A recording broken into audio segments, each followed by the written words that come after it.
तो क्या हाल है सबके। मैं हूं आपका श्रेयांश और आज हम बात करेंगे फर्स्ट ईयर कॉलेज स्टूडेंट्स के लिए। फर्स्ट ईयर में हम जब जाते हैं तो हमारे मन में कई सवाल होते हैं, तो आज हम उन्हीं सवालों का जवाब दे रहे होंगे और साथ में जानेंगे कि हम अपने फर्स्ट ईयर का जो एक्सपीरियंस है उसको हम कैसे बेहतरीन कर सकते हैं और कैसे एंजॉय कर सकते हैं फर्स्ट ईयर कॉलेज लाइफ को। तो हम सबसे पहले कॉलेज की पढ़ाई कितनी इम्पोर्टेंट होती है उसके ऊपर बात करेंगे। दूसरा हम बात करेंगे एक्स्ट्रा करिकुलर एक्टिविटीज़ के बारे में, जिसके अंदर क्लब, सोसाइटीज़, बाकी आपके फ्रेंड्स के ग्रुप कैसे होने चाहिए, एंटरटेनमेंट और बाकी थोड़ा बहुत गर्लफ्रेंड वर्लफ्रेंड, इस बात पे भी हम बात करेंगे। और फिर हम लास्ट में बात करेंगे कोडिंग स्किल्स और आपके प्लेसमेंट के बारे में। बेसिकली हम ये वीडियो थोड़ा टेक के लिए बना रहे हैं और बाकी और भी कोई भी सवाल है जो अगर आप नॉन टेक व्यूअर भी हैं तो आप हमको अपने सवाल कमेंट सेक्शन में पिन कर सकते हैं, ठीक है। तो सबसे पहले मैं अपनी जर्नी के बारे में बताता हूँ। जब मैं फर्स्ट ईयर में था तो सबसे बेसिक सवाल सबके अंदर होता है कि हम जब कॉलेज में जाते हैं तो क्या करना चाहिए। सबसे पहले मैं गया था, हमारा तो ऑनलाइन हुआ था क्योंकि अभी जो 2020 कोरोना के पीरियड में मेरा एडमिशन हुआ था तो ऑनलाइन था, लेकिन फिर भी सवाल कई थे। सवाल सेम ही रहते हैं कि कॉलेज लाइफ 12th से कैसे अलग होती है, कॉलेज के अंदर डिफरेंस क्या है हम स्कूल के कंपैरिजन में। कॉलेज के अंदर फ्रीडम मिलती है, हमको लगता है एक्साइटमेंट है, काफ़ी कुछ है। तो उन सब चीज़ों के ऊपर हमारा सवाल आता है कि कैसे क्या क्या करना है। बहुत सारे सवाल होते हैं। तो सबसे पहले बात करते हैं कॉलेज की पढ़ाई कितनी इम्पोर्टेंट है। देखो, कॉलेज की पढ़ाई इम्पोर्टेंट तो है, पर आपको इस बात का ध्यान रखना है कि कॉलेज की पढ़ाई के चक्कर में आप बाकी चीज़ों को ना भूल जाए। कॉलेज की पढ़ाई उतनी ही ज़रूरी है जितना आपकी बाकी चीज़ों के अंदर, एक्स्ट्रा करिकुलर एक्टिविटीज़ के अंदर आपका होना ज़रूरी है। आपको बेसिक इतना करके रहना है कि आप हर एक सेमेस्टर के अंदर आपका किसी में बैक नहीं आ रहा हो। बैक आने से आपका जो कॉलेज रैंकिंग है, आपके प्लेसमेंट के अंदर फर्दर दिक्कत आ सकती है।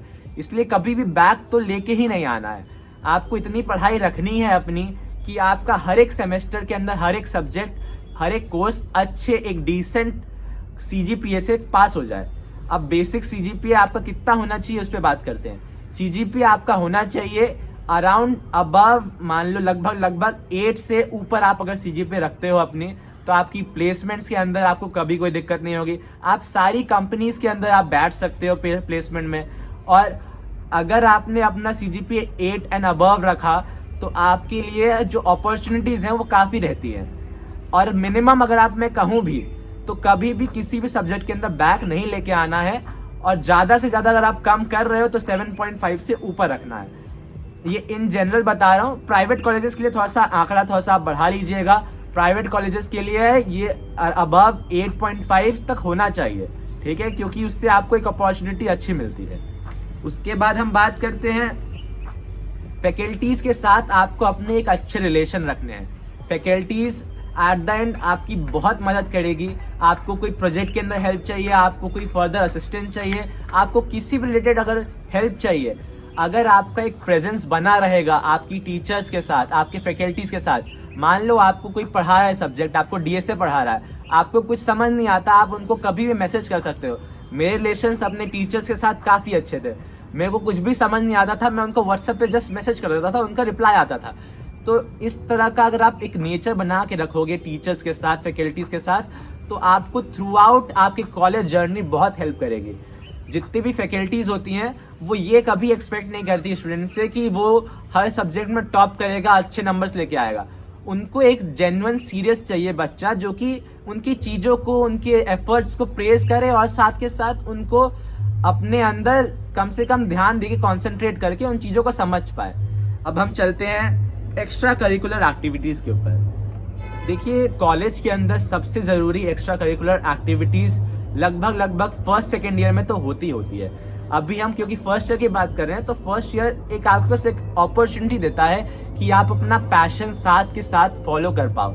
अगर आपने अपना पैशन साथ के साथ फॉलो किया तो आप कल को मान लो आप मेन स्ट्रीम में कोडिंग वोडिंग में नहीं भी जा रहे हो, आप एक अच्छे सिंगर हो और आपने 4 साल अपने पैशन पे, हॉबी पे साथ के साथ काम किया है, तो आप एक अच्छे सिंगर बन सकते हो आगे चल के, क्योंकि आपके पास पैशन वो रहा है। साथ के साथ आप एक अच्छे कॉमिक एक्टर हो, आप एक अच्छे डांसर हो, आप एक अच्छे एक्टर हो, तो ये सब चीज आपके पास अपॉर्चुनिटी है कि कॉलेज के अंदर आप उसको ग्रो करो।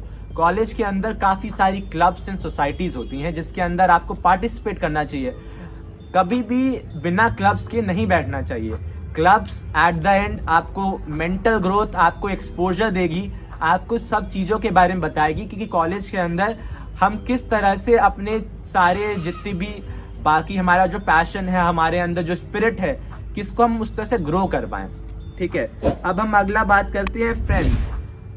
फ्रेंड्स एक ऐसा टॉपिक है कि आप सोचोगे कि मैं दोस्त कैसे बनाऊं। देखो, दोस्त जो होते हैं ना, अगर आप मेरे बिहाफ पे सोचो, 10 से पहले जितने भी दोस्त आपके बनेंगे वो सब अनकंडीशनल बनेंगे। उनको आपसे कोई एक्सपेक्टेशन नहीं होती है कि आप उनको ये दोगे या कुछ करोगे। उनसे आपको कोई इंटेंशनल वैल्यू नहीं मिल रहा होता है उनको। वो आपके नेचर से, आपकी चीज़ों से इम्प्रेस होते हैं, उनको आपकी बातें अच्छी लगती है, हमको उनकी बातें अच्छी लगती है, इसलिए दोस्त बनते हैं। और वो जो दोस्ती है वो लंबी टाइम चलती है। अब उसी के बाद सेकेंड फेजिंग दोस्त होते हैं जिनको आपसे ठीक है अच्छे लगते हो आप, लेकिन उनको कुछ ना बेनिफिट होता है आपसे। बेनिफिट बाय द थिंग, आप मान लो किसी चीज़ में अच्छे हो, ठीक है, तो वो आपका यूज़ करना चाहेगा कि हाँ वो स्किल वो भी सीख ले, वो सोचे कि वो उसको कैसे अपने अंदर ला सकता है, इसलिए वो आपसे दोस्ती कर रहा है। अब जो कॉलेज या कॉलेज के बाद जो दोस्ती बनती है ना, मैं ये नहीं कह रहा कि सारी दोस्ती खराब होती है, लेकिन आपको मैक्सिमम ऐसे लोग मिल सकते हैं जो आपके साथ किसी बेनिफिट के लिए जुड़े हों। आपके पास जो फर्स्ट ईयर में दोस्त है, जरूरी नहीं है कि वो आपके 4th ईयर तक साथ चलेगा। आप फर्स्ट ईयर में 10 लोगों के साथ दोस्ती करते हो और लास्ट ईयर आते थे वो 4 लोग भी नहीं बचते। तो ऐसी दोस्ती पालनी उतनी जरूरी नहीं है कि आप उन दोस्तों के लिए अपने ये सारे टाइम, एफर्ट्स, अपने स्किल के ऊपर काम करना छोड़ दो, इन सब चीज़ों छोड़ दो और सिर्फ दोस्ती पे फोकस करो। दोस्ती ज़रूरी होती है, लेकिन आपको अपना जो पीयर ग्रुप है वो अपने अकॉर्डिंग चूज करना होगा। एक अच्छा ग्रुप, एक अच्छा वैल्यूएबल ग्रुप जो आपको भी एट द एंड बेनिफिट कर सके।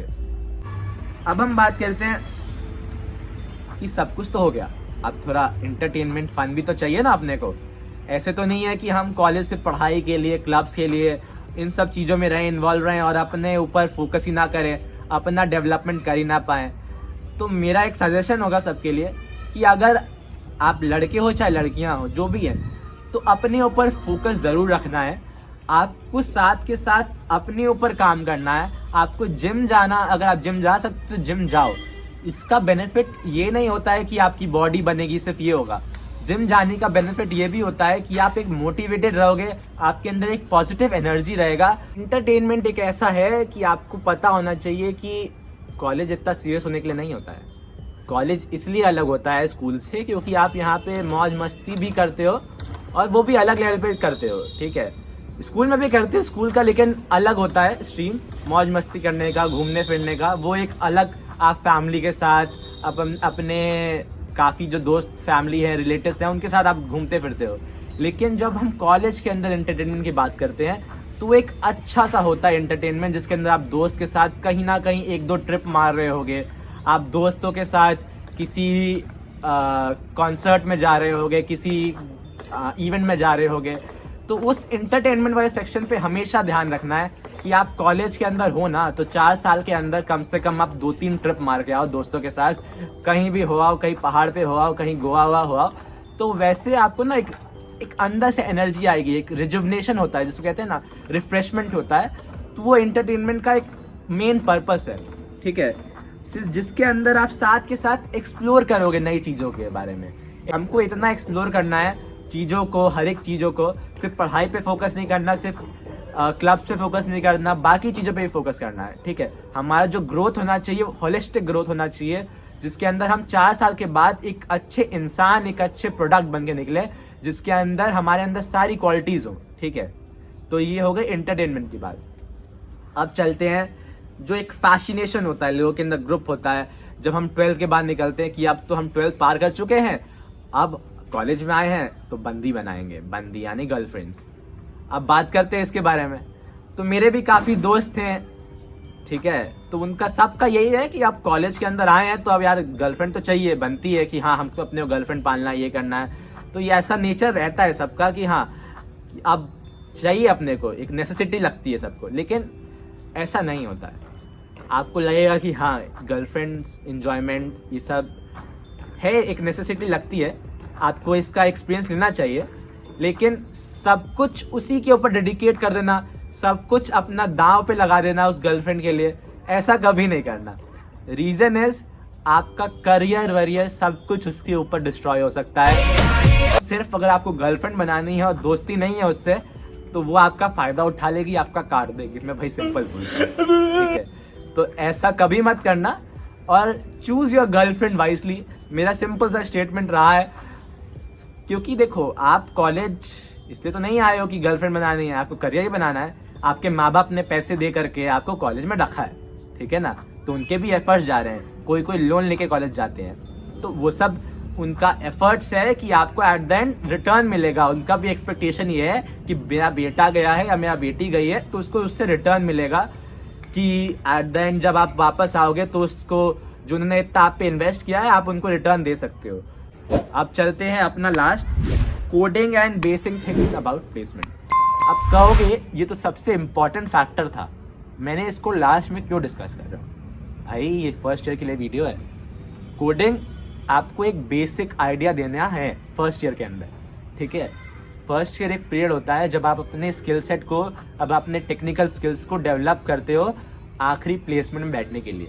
तो कोडिंग से प्लेसमेंट यानी starting and ending with placement, इस बात का ध्यान रखना। अब लैंग्वेज आपके पास कई सारे होते हैं, अब हम टेक्निकल बात कर रहे हैं तो बेसिक समझ लाना। अगर कोई ऐसे बच्चे भी होंगे हमारे पास जो कि 12th 11th 12th में पाइथन पढ़ के बैठे होंगे, C++ पढ़ के बैठे होंगे, किसी को जावा भी आता होगा, तो हमारे पास ऐसे भी बच्चे हैं, रहते हैं हमेशा, क्योंकि उनके Tier 1 Tier 2 जितने भी स्कूल्स होते हैं आज की डेट में पाइथन जावा पढ़ाया जाता है, इवन C++ ही पढ़ाया जाता है। C++ अब हटा दिया गया है लेकिन पढ़ाया जाता था, ठीक है? तो जब हम बात करते हैं लैंग्वेज की, मेरा रिकमेंडेशन, लोग पूछते हैं कि जावा लें, C++ है, पाइथन लें, क्या लें? उनके ना बहुत डाउट होता है। मैं सिंपल सा चीज़ बताता हूँ, if you have language in 11th 12th, अगर मान लो आपके पास लैंग्वेज 11th 12th में C++ है या C लैंग्वेज है, तो आप उसको कंटिन्यू कर सकते हो। लेकिन अगर आपको बेसिक से, स्क्रैच से सीखना है कोई लैंग्वेज, तो मैं कहूँगा आप जावा सेलेक्ट करो। जावा इसलिए क्योंकि एक मिडलिंग लैंग्वेज होता है जो ना काफ़ी डिफ़िकल्ट होता है ना काफ़ी आसान होता है। जावा के अंदर अगर आप बेसिक से स्टार्ट करते हो तो आपका ग्रोथ और जावा डेवलपर की वैल्यू बहुत ज़्यादा होती है। इसलिए जावा एक अच्छा है आपको बेसिक से सीखने के लिए। अगर आप प्लेसमेंट से जस्ट, ये लास्ट मैं बता रहा हूँ इन जनरल, कि मान लो आपने फर्स्ट सेकेंड ईयर में ज़्यादा कोडिंग पे ध्यान नहीं दिया, आप जस्ट प्लेसमेंट से पहले मान लीजिए थर्ड ईयर में आपको होश आया कि नहीं आपको एक लैंग्वेज आना चाहिए, तो आप पाइथन ले सकते हो। पाइथन एक आसान लैंग्वेज है और काफ़ी इजी टू यूज़ लैंग्वेज है, एक नॉर्मल इंग्लिश लैंग्वेज जिसके अंदर काफ़ी डेवलपमेंट है, इन सेंस कि आप उसको प्रोग्रामिंग लैंग्वेज के अंदर यूज़ कर सकते हो, ठीक है?